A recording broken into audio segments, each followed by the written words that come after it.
आणि तिकडे जयंतराव गोरे साहेब बसले. तुमच्याशिवाय आमचा वाडी वस्ती तंडा आणि गाव सुधारणार नाही.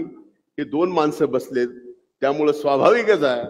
आणि आपण स्वतः राज्याचे मुख्यमंत्री म्हणून इथं आहात.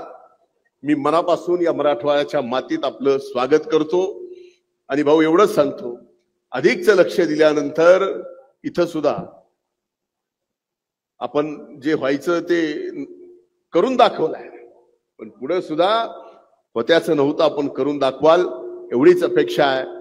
स्वर्गीय मुंडे साहेबांचा संघर्ष, अनेक जणांसोबत त्यांचा वारसा इथं बसलेला आहे. प्रत्येकांचा तो वारसा आहे. पंकजाताईल नाही वारसा आहे, तुम्हालाही आहे, मलाही आहे. हा वारसा जो आहे घेतला वसा टाकायचा नाही. आणि तो वसा स्वर्गीय मुंडे साहेबांनी फक्त सामान्य माणसाच्या विकासासाठी घेतला होता. आणि तो आपण सर्वांनी पुढे चालवावा. आपण एवढा भव्य कार्यक्रम घेतला त्याबद्दल आपले मी मनस्वी आभार मानतो. इथंच थांबतो. खूप खूप धन्यवाद. जय हिंद, जय महाराष्ट्र.